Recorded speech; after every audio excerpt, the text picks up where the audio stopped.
for this one, we're heading over to Loveland, Ohio, and we're going to be digging into this really bizarre local legend.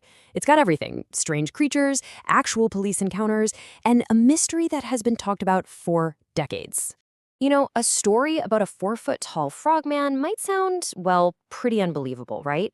But what makes this whole legend so darn compelling is that the most credible witnesses, they were police officers. So that's the big question, isn't it? What did they really see out there? Well, today we're going to try and piece together all the clues we have, from the eyewitness reports to the expert theories, to try and figure out just what was haunting the roads of Loveland. Okay, so the legend of the Loveland Frogman, it really unfolds across 4 key sightings. And let me tell you, each one just adds another strange layer to the whole mystery.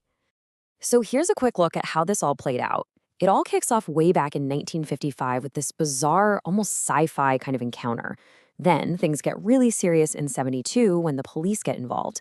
And then, believe it or not, it has this surprising comeback in the modern era. Okay, so this first report is hands down the most science fiction of the bunch. Picture this. It's 3:30 in the morning, and a businessman claims he sees a whole group of these creatures holding sparking wands. I mean, sparking wands. It's such a strange detail, it almost feels like it was designed to be dismissed, you know? And that's the real problem with this first story. While you hear all these rumors about police or even the FBI investigating, there's just nothing. No official record of this first encounter at all, which, makes it pretty much impossible to verify. But then, 17 years later, the story gets this huge dose of credibility. It's 1 a.m., and a police officer, Ray Shoki, is out on patrol. He spots what he thinks is maybe an injured animal on the road, but when he shines his headlights on it, it stands up, on 2 legs. His description? A 3 to 4 foot tall creature with leathery skin that just stares back at him for a second, before it vaults right over a guardrail and disappears into the river. So another officer was called out to the scene to investigate, right? But they found nothing. No body, no footprints, absolutely nothing, except for these weird scratch marks left on the guardrail. That's it.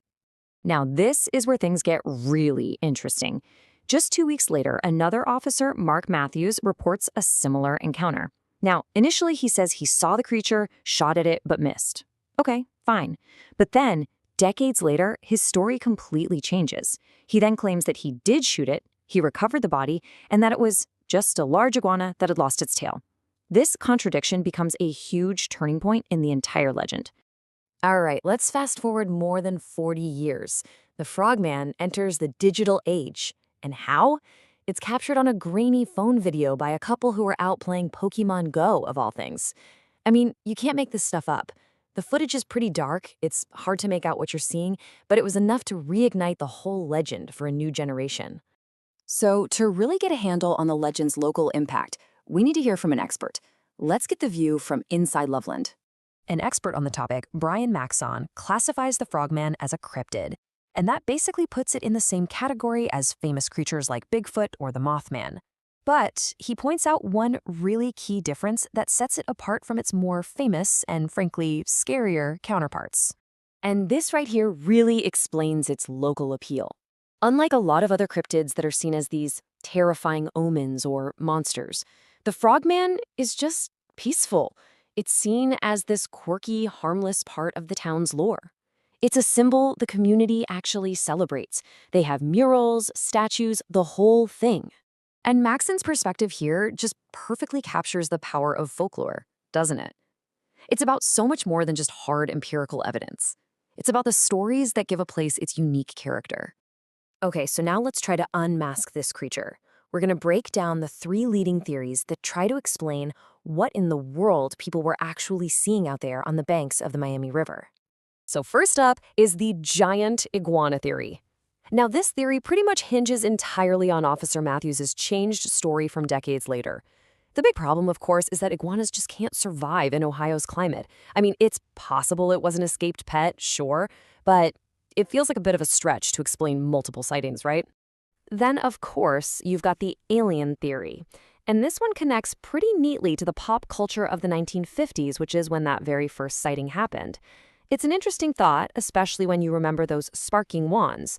But honestly, there's really nothing concrete to back it up. But this final theory, this one is the most compelling, and it connects directly to local industry. See, there was a company right there in Loveland that later became the famous bootmaker Totes. And their factory, it was located right by the river, exactly where the sightings happened. Back in the 40s and 50s, they were developing early waterproof gear and scuba suits. And where did they test them? In the Little Miami River. And get this, their own ads actually called the diving models rubber frogman suits. The name was right there. And here's the clincher. Those early suits, they were made of this seamless, pure gum rubber. When it's wet, it would have looked smooth, dark, and shiny, which is a perfect match for the leathery skin described by multiple witnesses. I mean, this really feels like the aha moment in the whole story. So, after looking at all the sightings and all the theories, where does that leave us? What's the verdict? We're really left with a few distinct possibilities.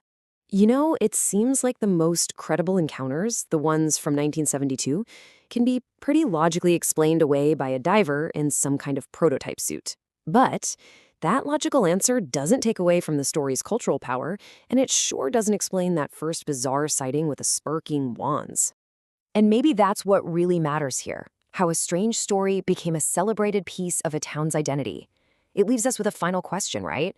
Was it a real cryptid, a simple case of mistaken identity, or is it a local legend that's just too fun not to believe?